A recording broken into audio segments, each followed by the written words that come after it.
To the pastors, elders, and leaders within the Christian community, I want to speak from my heart.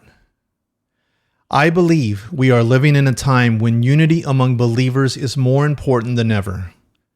I also believe that many of the divisions that exist between the Christian community and the Messianic community are not because we disagree on the essentials of our faith, but because we have often failed to sit down together and truly understand one another. Too often we speak past each other, like two ships passing in the night. We use the same words, but we mean different things. Sometimes we misunderstand the terms in which we actually agree.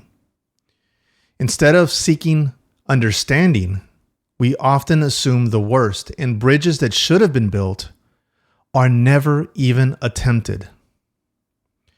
I am calling on all pastors and leaders to pursue unity where unity is possible. Not unity through compromise, not unity by abandoning our convictions, not even unity by pretending that differences do not exist, but rather unity through understanding. The Messianic movement continues to grow. More and more believers are discovering the Hebraic foundation of the Scriptures, the Jewish identity of Yeshua, our Messiah, and the vital role that Israel plays within the complete biblical narrative.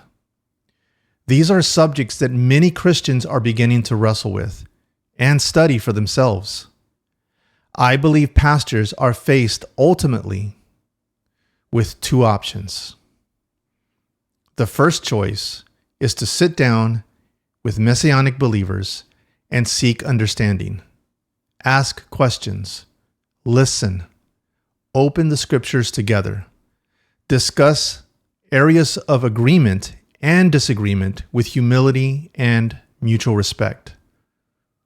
The second choice is to close the doors, to say that these conversations are not welcome, to tell us that the Jewishness of the Scriptures and the Hebraic foundation of our faith have no place within your buildings. At first glance, the second choice may seem to be the correct one. It may even appear to preserve unity within your walls, avoid controversy, and keep difficult conversations outside of your buildings. It may seem as if you're doing your pastoral job of protecting those whom you shepherd. But I believe it ultimately works against pastors and leaders. Why? Because the questions are not going away. Believers within your own congregations are asking these questions. They are studying, they are searching, and more importantly, they are discovering the Hebraic foundation for themselves.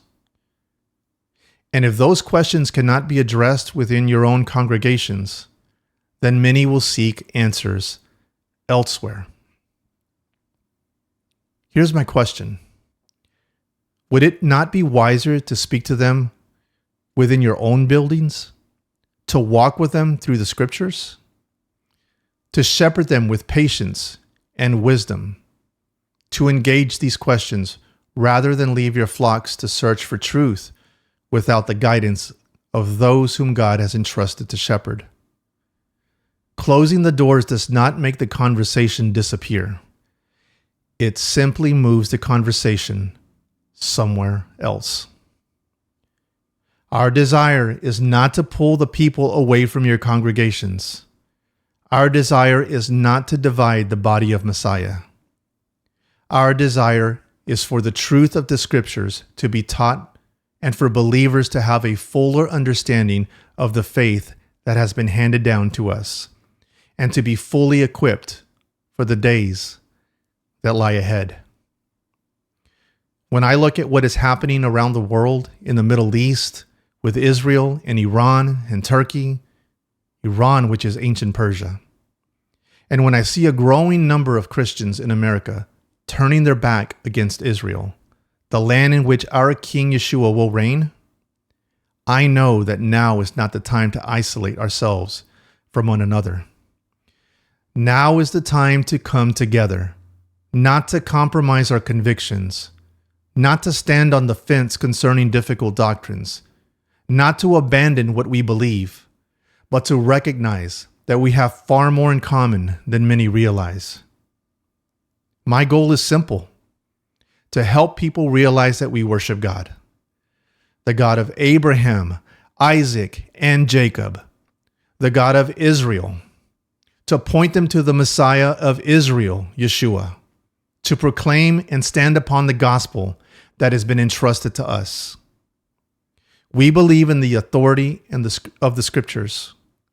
We long for the return of our King Yeshua. Surely these things are worthy of conversation rather than silence. Surely these things are worthy of fellowship rather than division. And surely these things are worthy of building bridges rather than building walls. So here's my proposition. Let's sit down together and create a symposium made up of local pastors, elders, and leaders willing to open the scriptures together. Allow us the opportunity to explain what we believe and why. As I mentioned before, I strongly feel that we agree on the vast majority on our beliefs. Let's ask questions. Let's seek understanding. And more importantly, let's listen. My prayer is that this message extends beyond my own community, to distribute it as widely as possible throughout our nation.